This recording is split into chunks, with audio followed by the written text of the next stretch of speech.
गुरुर्ब्रह्मा गुरुर्विष्णुः गुरुर्देवो महेश्वरः गुरु साक्षात् परब्रह्म तस्मै श्री गुरवे नमः। ओम यस्यद्विरधवक्त्राद्याः पारिषद्याः परश्यतं विघ्नं निघ्नन्ति सततं विश्वक्सेनं तमाश्रये। यत्र यत्र रघुनाथकीर्तनं तत्र तत्र कृतमस्तकाञ्जलिं भास्ववारि परिपूर्णलोचनं मारुतिं नमत राक्षसांतकं। పరమ పూజ్యుడైనటువంటి జగద్గురువగు శ్రీ రామచంద్రమూర్తి పాదపద్మములకు శిరస్సాష్టాంగ నమస్సుమాంజలుడు. పరమేశ్వరుడు పార్వతీదేవికి ఉపదేశిస్తున్నాడు.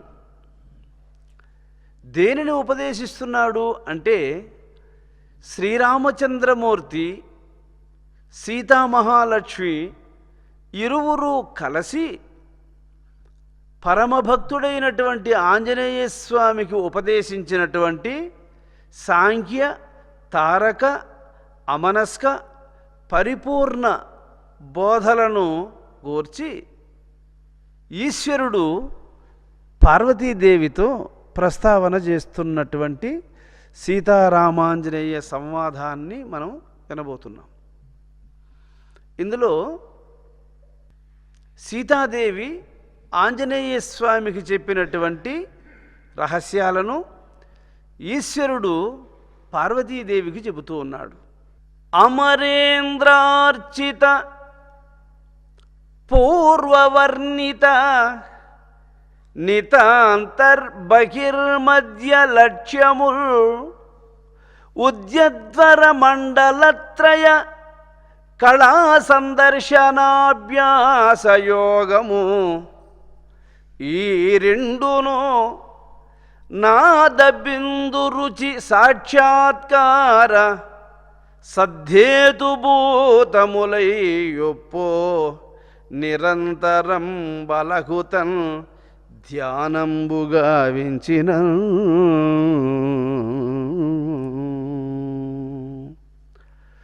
కుమారా ఆంజనేయ, దేవతల చేత కూడా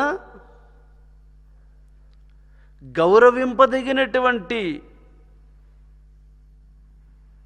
ఆచార పవిత్రుడవు నాయనా నీవు అని సీతాదేవి ఆంజనేయ స్వామి విషయములో ఆయన ప్రవర్తన యందు ఉన్నటువంటి ఆ చక్కదనాన్ని మెచ్చుకుంటూ ఉన్నది.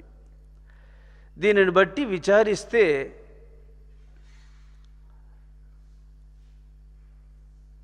సత్ప్రవర్తన యోగ విద్యకు ప్రధానమైనటువంటి నియమం. ఎవరికైతే సత్ప్రవర్తన ఉంటుందో, సదాచారం ఉంటుందో,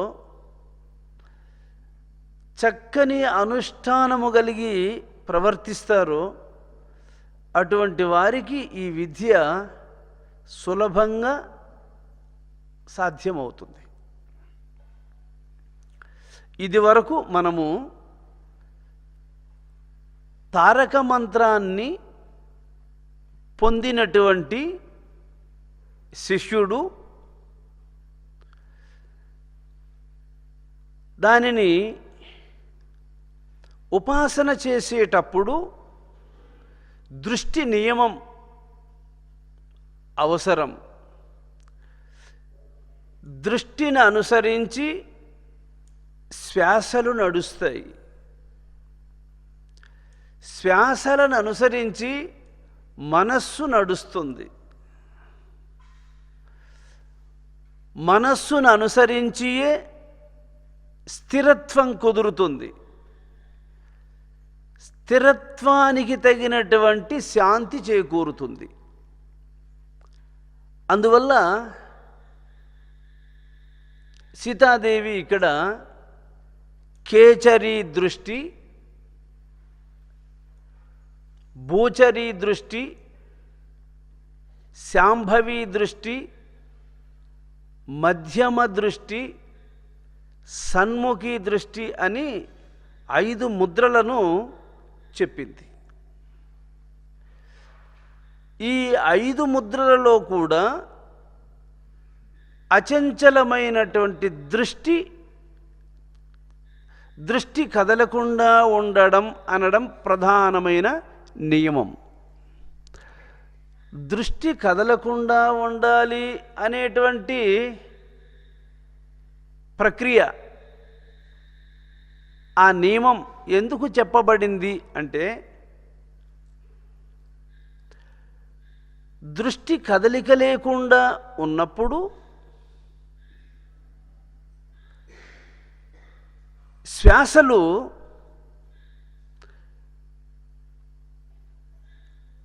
కండిషన్ లేకొస్తాయి. బ్రేక్ యొక్క సహాయముతో బండి మన కంట్రోల్ లేక వచ్చినట్లు, మనం అనుకున్నట్లు అది లోపడినట్లు, ఎప్పుడైతే దృష్టి చెలించకుండా లక్ష్యమునందు కుదురుతుందో అప్పుడు శ్వాసల వేగం తగ్గుతాయి. శ్వాసల వేగం తగ్గితేనే మనస్సు నిశ్చలత్వాన్ని పొందుతుంది. కేచరీ దృష్టి ఇలా దృష్టి నిలిపినప్పుడు ఆ దృష్టిలో ఘాటు ఏర్పడుతుంది. ఘాటు అంటే మీ కళ్ళు మంటలు, కన్ను మూస్తే కానీ తృప్తి ఉండదు, కన్ను అట్లా కదిలిస్తే కానీ ఉండలేము అన్నటువంటి ప్రెజర్ ఏర్పడుతుంది దృష్టి యందు. అదేందది? అది మనస్సు. కన్ను కదిలితే మనస్సు బయట వస్తుంది, కన్ను కదలకపోతే మనస్సు అక్కడ నిలబడిపోతుంది. కన్ను ఆర్చితే మనస్సు బయట వస్తుంది, కన్ను ఆర్చకపోతే మనస్సు ల్యాండ్ అయిపోతుంది. అందువల్ల కన్నులో ఘాటు ఏర్పడడానికి కారణం ఏంటంటే, నేను వెళ్ళాలి, నన్ను అభ్యంతరపరుస్తున్నావు, నా ఇష్టాలకు నువ్వు అడ్డుదగులుతూ ఉన్నావు అన్నట్లు అది దృష్టి నిలవకుండా దానికి ఇష్టం వచ్చినట్టు చరించడానికి అది ప్రయత్నిస్తూ ఉంటుంది. దాన్ని యోగ సాధకుడు గురువు ఉపదేశించినటువంటి మంత్రాన్ని ఏ క్రమంలో ఆయన ఉపదేశించాడో ఆ బీజాక్షరాలను జ్ఞాపకమునందుంచుకొని, జ్ఞాపకం అంటే మీ జ్ఞానం లేదా సంకల్పం లేదా దాన్ని ఎరుక, మరుపు లేనటువంటి ఎరుక. గురువు ఉపదేశించినటువంటి బీజాక్షరాలను జ్ఞాపకమునందుంచుకొని కుడి ఎడమల ద్వారా పయనిస్తున్నటువంటి ప్రాణస్వరూపంపై గురువు అనుగ్రహించినటువంటి బీజాక్షరాలను ప్రవేశపెట్టాలి. గురువు అనుగ్రహించినటువంటి బీజాక్షరాలను ప్రాణస్వరూపముతో చేర్చి కుంభకమునందు రేచకమునందు దానిని అదమాలి. అలా నొక్కి ఉపాసన చేసే సందర్భములో దృష్టి నియమాన్ని చెల్లించకుండా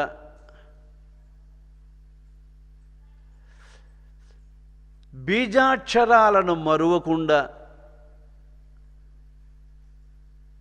శ్వాసలతో కలిసి ప్రయాణం సాగించాలి. ఇది ఇలా స్మరణ చేసినప్పుడు మనస్సు కంట్రోల్ లేకొస్తుంది. శ్వాసలు కంట్రోల్ లేకొస్తాయి. దృష్టి స్టడీ అవ్వడం వల్ల అత్యంత సూక్ష్మమైనటువంటి పరబ్రహ్మ స్వరూపము నుండి వెలువడే చిత్కళా సందర్శనం జరుగుతుంది. చిత్కళ అనగా ఒక అద్భుతమైనటువంటి తేజస్సు దృష్టిలో కనబడుతుంది. ఎప్పుడైతే ఆ దృష్టిలో ఆ తేజస్సు అనంతమైనటువంటి తేజస్సుతో అది కనబడినప్పుడు మనస్సు ఆ స్వరూపాన్ని చూసి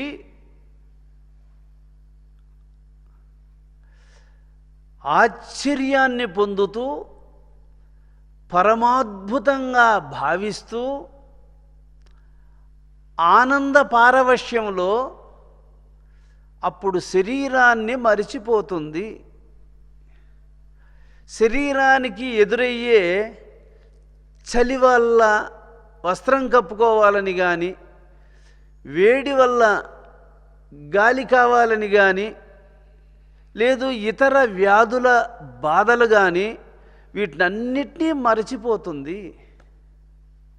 వీటినన్నిటినీ మరచి కేవలం ఆ దృష్టికి కనబడుతూ ఉన్నటువంటి ఆ కళలను దర్శిస్తుంది.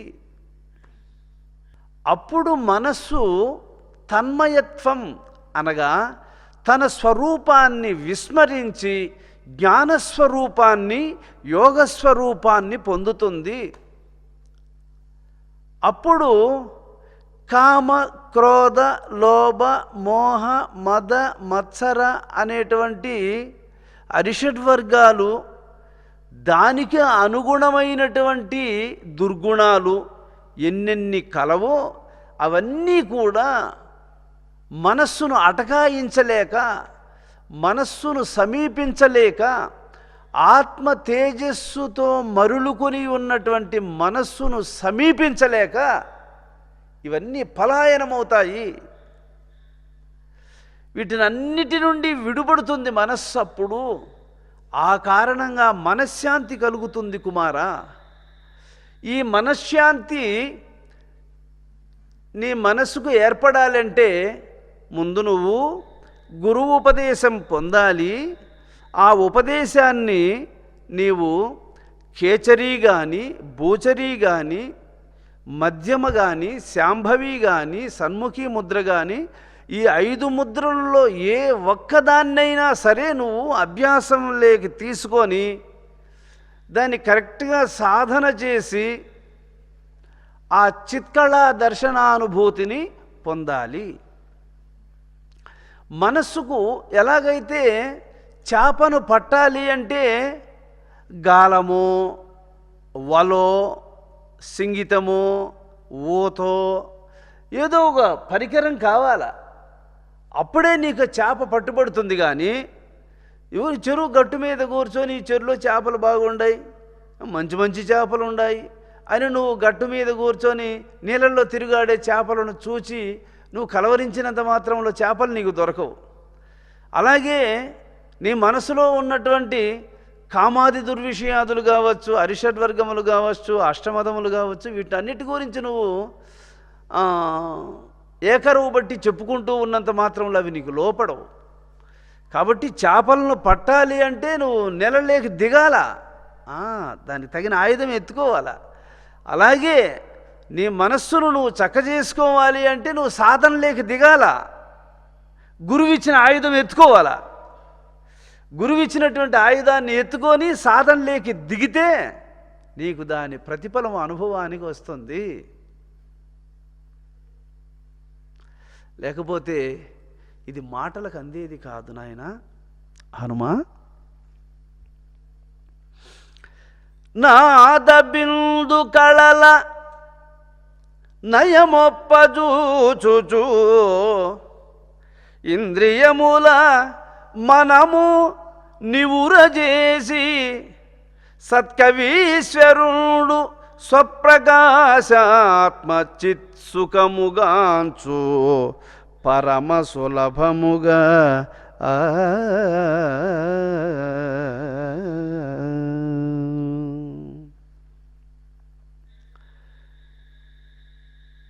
ఒక నాదస్వరములో గాలిని ప్రవేశపెడితే అది సప్తస్వరములను ఆ వేళ్ళు కదిలించే విధానాన్ని బట్టి శృతులను ఎట్లా బహిర్గతం చేస్తుందో, ఒక వేణువు ఆ ఫ్లూటులో గాలిని ప్రవేశపెడితే ఆ మధురధ్వని మనకు శ్రవణానందాన్ని కలిగిస్తుందో, అలాగే దశవిధములైనటువంటి నాదములు ఉపాసనాపరుడైనటువంటి సాధకునికి వినబడుతాయి. ఆ నాదములు దేని ద్వారా వినబడతాయి అంటే ఆత్మస్వరూపమైనటువంటి ద్వాదశాక్షరి మహామంత్రము అని చెప్పబడేటువంటి లేదా తిరుమంత్రము అని చెప్పబడేటువంటి ఆ స్వరూపాన్ని ఎవడు ఉపాసిస్తాడో ఆ ఉపాసన ప్రభావము చేత నాదము వినబడుతుంది. కానీ ఇక్కడ ఉన్న రహస్యం ఏంటి అంటే ఒక వేణునాదము సభలో ఉన్న వాళ్ళకి అందరికీ వినపడుతుంది. ఒక వైలన్ ధ్వని ఆ సభలో ఉన్న వాళ్ళకి అందరికీ వినపడుతుంది. కానీ సాధకునికి వినపడే నాదం మాత్రం వానికి మాత్రమే వినపడుతుంది. పక్కన 1000 మంది ఉన్నా పక్కన వాళ్ళకి వినపడుతుంది. ఏమిటి ఆ రహస్యం అంటే సాధకునికి మాత్రమే వినే చెవులున్నాయి. తక్కిన వాళ్ళకి ఆ చెవిటోడు పక్కనే ఉంటాడు, వానికి వినపడదు. వినికిడి శక్తి కలిగిన వాడు ఎవడు అంటే సాధన సంపత్తి గలవాడు. నాదధ్వనులు వినలేదు అంటే వాడు చెవిటివాడే. చెవిటివాడు మధురధ్వనులను సమీపములో జరుగుతూ ఉంటే కూడా వాటి వినలేడు కదా. అలాగే సాధన లేనటువంటి వాడు తనలోనే ఆ ప్రణవనాద ధ్వని నిరంతరము మ్రోగుతూ ఉన్నప్పటికీ చెవులు లేనివాడు అట్లా వినలేడు, సాధన లేనివాడు అట్లా కనలేడు. అందువల్ల నాద బిందు కళల నయమొప్పజూచుచూ నాదాన్ని వింటూ కళలను దర్శిస్తూ ఇంద్రియముల మనము నివురజేసి ఇంద్రియాదులకు అధిపతి అయినటువంటి మనస్సు ఇవన్నీ నిశ్చలత్వాన్ని పొందుతాయట. ఎట్లా నిప్పు క్రమంగా బూడిద రూపాన్ని ఎలాగా పొందుతుందో అలాగా మనస్సు ఇంద్రియాదులు ఇవన్నీ కూడా ఆ నాదము యొక్క ధ్వనిని చిత్కళా స్వరూపాన్ని దర్శించినప్పుడు నిశ్చలత్వాన్ని పొందుతాయి కుమారా. అందుకని ముద్రలను ఎందుకు చూడాలి, ముద్రలను గూర్చి ఎందుకు తెలుసుకోవాలి అని అంటే మనస్సును పట్టడం కోసరం, మనస్సుకు యోగ విద్య రుచి చూపించడం కోసరం. ఇప్పుడు గాలానికి ఎర్రను ఎందుకు కుట్టాలి అంటే చేపకు దీని రుచిని చూపించడం కోసరం. చేపకు ఈ ఎర్ర యొక్క రుచిని చూస్తేనే గాలాన్ని మింగేస్తుంది అది మళ్ళా. అలాగా మనస్సు కూడా ఆ చిత్కళ యొక్క స్వరూపాన్ని దర్శించి రుచి మరిగిందంటే నిలబడుతుంది, మరులుకుంటుంది, మరలా ఆసక్తిని చూపుతుంది, గంటల తరబడి ధ్యానం చేయడానికి ఉపక్రమిస్తుంది. అందుకోసం వీటిని అనుసరించాలి. లలిత నాద బిందు కళల గురి చేసిన వాటికి ఎదురుపడిందంటే ఈ మనస్సు మనసేంద్రియంబులు వెలిలోపల తిరుగబోవక వానిని చూచుచుండు. ఆ నాదాన్ని వింటూ ఆ కళలను దర్శించింది అంటే ఈ మనస్సు మళ్ళా అటు ఇటు పోదంట, నిశ్చలంగా నిలబడుతుంది. మనస్సు నిలబడకుండా పోవడానికి కారణం దానికి ఏమీ కనబడలా, దానికి ఏమీ వినబడలా, దానికి ఏమీ టేస్ట్ దొరకలేదు కాబట్టి అది నిలబడదు. ఏదైనా కనబడితే నిలబడుతుంది, ఏదైనా వినబడితే అది నిలబడుతుంది. ఏమీ కనబడకుండా ఏమీ వినబడకుండా ఉన్నంత వరకు అది లోపడదు నాయన ఆంజనేయ. కాబట్టి వినబడాలి, కనబడాలి అంటే నువ్వేం చేయాలి? దృష్టి కదలకుండా చూపు నిలపాలి.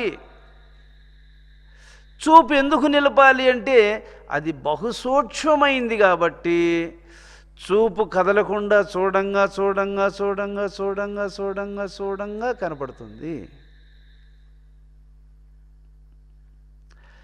కనబడడం ప్లస్ వినబడడం రెండు ఒకదాని తర్వాత ముందు మనం కుడికాలు పెట్టిన తర్వాత ఎడమకాలు ఇంకా వెంటనే ముందుకు వస్తుంది అన్నట్లు ఎప్పుడైతే అది వినబడుతుందో వెంటనే అది కనబడుతుంది. ఎప్పుడైతే అది కనబడుతుందో మనస్సు అప్పుడు మళ్ళా బయట ప్రపంచంలో ఇది వరకు విన్నవి, తిన్నవి, కన్నవి వీటి ఆలోచనల మీద మళ్ళీ పోదు. అది వెలుపలకు మళ్ళీ పరిగెత్తదు. లోపలనే ఆ ఆత్మ యొక్క చిద్విలాసాన్ని మరులుకొని ఇంకా ఇంకా ఇంకా ఇంకా ఇంకా ఇంకా ఇంకా అట్లుండిపోవడానికి సిద్ధపడిపోతుంది. ఇంకా ఎప్పుడైనా బాహ్యస్మృతి వచ్చి మెలకువ లేకొచ్చి కళ్ళు తెరిస్తే ఈ ప్రపంచంలో ఏముంది చూడడానికి? అందమైనది ఏమీ లేదే, అందమంతా లోపలుంది కానీ బయట లేదు. కాబట్టి బయట ఎందుకు అనవసరంగా గడుపుతావు సమయాన్ని అని మనస్సు వెంటనే దాని ఇచ్చగా అదే బాహ్య దృష్టిని లక్షించక అంతర్దృష్టి వైపుకు తిరిగేస్తుంది. ఆ స్థితి నీ మనస్సుకు కలిగించడం కోసం నువ్వు వీటిని అభ్యాసమునందు ఉంచాలి. మొదట్లో కొంచెం కష్టం అనిపిస్తుంది కానీ పోను పోను సుఖంగా ఉంటుంది. పోను పోను చాలా సుఖంగా ఉంటుంది. మొదట్లో కాస్త కష్టంగానే ఉంటుంది. నాద బిందు కళల ఆదరింపని యోగి ఇంద్రియములు మనము ఇట్టునట్టు పరువులిడగా వాని పట్టజాల గుండువు ఇట్టివాడు పరము నిట్టుగాంచువు. ఎవడైతే ఈ ముద్రలను అభ్యాసము చేయడో అటువంటి వాడు ఆ నాదాన్ని వినలేడు, ఆ చిత్కళలను దర్శించలేడు. అటువంటి వాడు మనస్సు దాని ఇష్టం వచ్చినట్లు అది పరుగులు తీస్తూ ఉంటే దాన్ని నిగ్రహించలేక నిరంతరము దేబయ్యి అసమర్థుడై ఉంటాడు. ఇట్టివాడు పరమును ఎట్ట తెలుసుకుంటాడు ఆంజనేయ? తెలుసుకోలేడు. అందుకు చెప్తున్నాడు, నాద బిందు కళల నాదరింపని యోగి ఇంద్రియములు మనము ఇట్టునట్టు పరువులిడగవాని పట్టజాలకుండు ఇట్టివాడు పరము ఎట్టుగాంచు. సాధన లేనివాడు ఈ విద్యకే పనికిరాడు వాడు. ఎందుకంటే మనం వరిని పండిస్తాం, వరి పైరు పండిస్తాము. ఆ ధాన్యం అంతా ఒక చోట పోస్తాము, బాగా ఎండబెడతాము. ఇంక మనం ఇంట్లో పోసుకోవాలనుకున్నప్పుడు వాటిని తూర్పాన పడతాం. తూర్పాన పట్టినప్పుడు గట్టి గింజలన్నీ కాళ్ళ కాడ పడతాయి. చాటతో ఎత్తినప్పుడు జల్లి గింజలన్నీ దూరంగా అవి పడిపోతూ ఉంటాయి. ఇది మీకు అందరికీ తెలిసిన విషయమే. గట్టి గింజలు ఎత్తినాము అంటే కాళ్ళ కిందనే పడతాయి నేరుగా. జల్లు గింజలు కాళ్ళకాడ పడవు, దూరంగా అవి పడిపోతాయి. అట్లా భగవంతుని పాదాల కాడ పడతాడు వాడు గెట్టోడు, భగవంతునికి దూరం అవుతాడు వాడు జల్లు గింజ వంటి వాడు. కానీ ఆకారంలో మాత్రము అది గింజలాగానే ఉంటుంది, ఇది గింజలాగానే ఉంటుంది. కానీ దంచి చూస్తే మాత్రము దీంట్లో గింజ ఉంటుంది, దాంట్లో గింజ ఉండదు. జల్లుని దంచి చూడు, బియ్యం కనపడవు. అది గట్టి గింజను దంచి చూడు, బియ్యం ఏర్పడతాయి. చూసారా? కానీ చూపులకు మాత్రము అది కూడా వడ్ల గింజలాగానే ఉంటుంది, జల్లు కూడా వడ్ల గింజలాగానే ఉంటుంది. దానికి వేమన గారు ఒక మాట చెప్తాడు.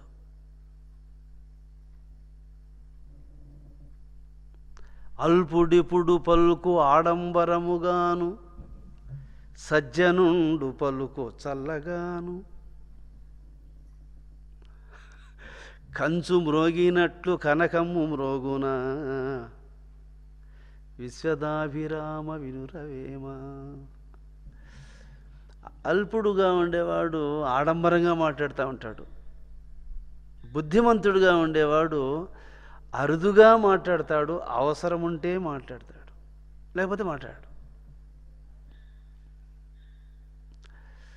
దానికి దీనికి ఏమిటి తేడా అంటే, కంచు ఠాంగ్ ఠాంగ్ ఒక మైలు వినపడుతుంది గంట కొడితే, అదే బంగారును కొట్టు అస్సలు శబ్దం రాదు. కానీ ఇది శబ్దము లేకపోయినా దీని వాల్యూ ఎంత, అది ఎక్కువ శబ్దం వచ్చినా దాని వాల్యూ ఎంత. ఎక్కువ శబ్దం వస్తూ ఉంది అని బంగారు కంటే ఎక్కువ వాల్యూ చేస్తుంది కంచు? చేయదు. ఏమాత్రం ఇది దానితో పోల్చుకుంటే దీంట్లో ఏ ధ్వని రాదు, కాబట్టి ఇది వేస్ట్ అని చెప్పి దీనికి ఎవడన్నా వాల్యూ తగ్గిస్తూ ఉన్నాడా? ఇది అల్పునికి అధికునికి ఉండేటువంటి తేడా.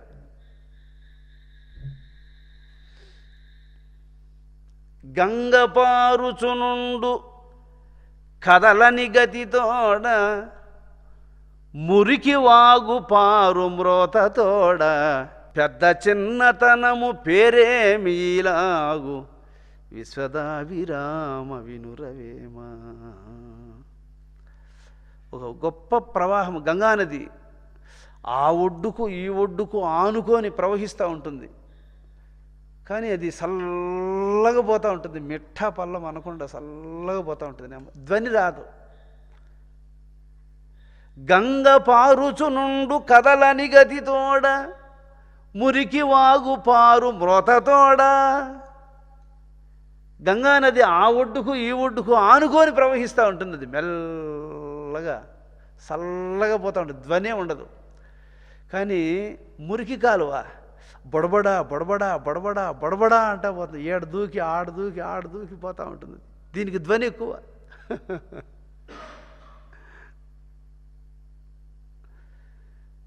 ఇది అల్పులకు మహాత్ములకు ఉన్నటువంటి తేడా. సాధన ఉన్నవానికి సాధన లేనివానికి ఉన్న తేడా ఇదే. సాధన ఉన్నవాడు ఎప్పుడు చూడండి, వాడు ప్రశాంతంగా ఉంటాడు, ప్రసన్నంగా ఉంటాడు, ఎక్కడ వెలితిపడడు, నిండు మనసు గలవాడై ఉంటాడు. సాధన లేనివాడు చూడండి, వాడు ఎంత అనుకరించాలనుకున్నా వాని లోపం బయటపడిపోతూనే ఉంటుంది. అది చెప్తున్నాడు ఇక్కడ. నాద బిందు కళల నాదరింపని యోగి, ఎవడైతే ఈ ముద్రలను అనుసరించడో,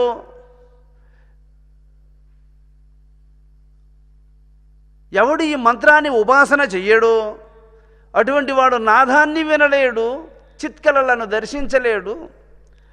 అలా విననివాడు, అలా స్వరూపాన్ని దర్శించకుండా ఉండేటువంటి వాడు, వానికి మనస్సు పట్టుబడదు. ఆంజనేయ దానికి ఇష్టం వచ్చినట్టు పరుగులు తీస్తూ ఉన్నటువంటి మనస్సును పట్టలేక నిశ్చేష్టుడై ఉంటాడు. దానికి ఉపమానం చెప్తోంది సీతాదేవి. గాలంబులేనిచో జాలకాగ్రణి చేత పాటిన జాలముల్ పట్టుబడునే. చేపలు పట్టాలి అంటే గాలం కావాలి లేదా వల కావాలి కదా, లేకపోతే ఇవి పట్టుబడతాయా?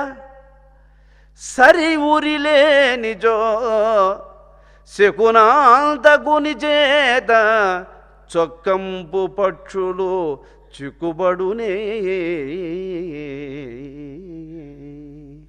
ఓ పక్షులను పట్టుకోవాలి అంటే దానికి అనువైనటువంటి ఉరి కావాలా, అప్పుడే పక్షి మనకు పట్టుబడుతుంది. యోదంబులేనిచో నొగి మావటి నిజే గజరాజములు అరికట్టబడునే. అంకుశము లేకపోతే ఏనుగు మావటి వాని మాట వింటుందా? వినదు. తగుకోలలేనిచో మృగయా వినోది చేయే ఘోర మృగంబులు కొట్టబడునే.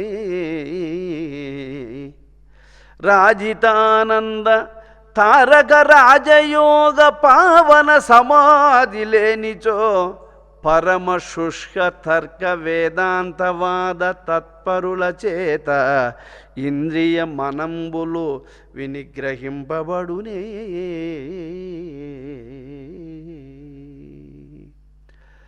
గాలము లేని వానికి చేపలు పట్టుబడనట్లు, ఉరిలేని వానికి పక్షులు దొరకనట్లు, అంకుశము లేనటువంటి వానికి ఏనుగు లోపడకుండా ఉన్నట్లు, ఆయుధములు లేని ధనుర్బాణములు ఆయుధములు లేని వానికి క్రూరమృగాలు లోపడనట్లు, అలాగే తారక మంత్రమనే యోగము చెయ్యని వానికి అనేక జన్మార్జిత దోషములచే నింపబడి ఇష్టమొచ్చినట్టు పయనిస్తున్నటువంటి మనస్సు లోపడదు ఆంజనేయ. ఇది సాధ్యం కాదు నాయన. పలలమును చూపి డేగను బట్టు రీతి అమృత సమనాద బిందు కళానుభూతి సుఖమునొందించి మరిగించి చొక్కజేసి ఇంద్రియ మనంబుల వినిగ్రహింపవచ్చు. మాంసము మీద ఆశ ఎక్కువ డేగకు. డేగను పట్టాలి అంటే మాంసాన్ని గన చూపించినట్లయితే డేగ ఆ మాంసం కోసం వస్తుంది, అక్కడ వేసినటువంటి యొక్క ఉరిలో పట్టుబడుతుంది.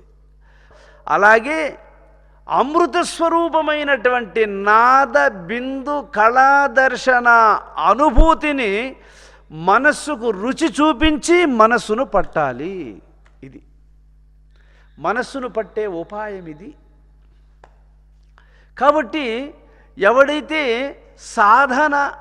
ఈ సాధనలో దృష్టి కదలకూడదు, ఇది ప్రధాన నియమం. ఆసనాన్ని కదిలించకూడదు, ఇది ప్రధాన నియమం.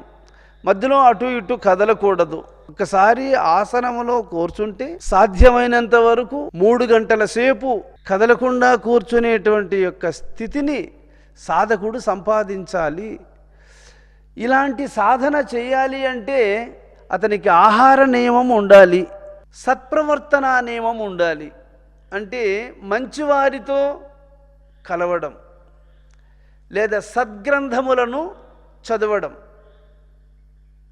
భగవద్గీత, వివేక చూడామణి, సీతారామాంజనేయ సంవాదము, సుజ్ఞాన శాస్త్రము, యోగ వాసిష్టము, ఇటువంటి మహాపురుషుల చేత రచింపబడినటువంటి వేదాలను చూడాలి. గురువు యొక్క బోధను శ్రవణం చేయాలి. గురువు ఉపదేశించినటువంటి యొక్క బోధలను చక్కగా శ్రవణము చేస్తూ వేదాలను చూసుకుంటూ స్వయం ప్రజ్ఞ స్వబుద్ధితో దీనిని సాధించాలి. అలా కాకుండా మరి ఏ మార్గాన్ని అనుసరించిన మనస్సు పట్టుబడదని వేదమట్లుగాన వేదం ఈ విషయాన్ని చెబుతూ ఉంది. నాదబిందు కళానుభవము తెలిపే మొదల పండితులకు తత్ప్రకారమెల్ల తగ నిరింగించద విస్తరించి తెలియ వినుము వత్స. కుమారా, వేదం ఈ విధంగా చెబుతూ ఉన్నదని మహాత్ములందరూ చెప్పారు నాయన. కాబట్టి వేద మార్గానుష్ఠాన పరులైనటువంటి మహాత్ములు సూచించిన మార్గమే ఏకైక మార్గము. మహాత్ముల యొక్క అనుభవానికి వేదానికి ఎక్కడ తేడాలుండవు.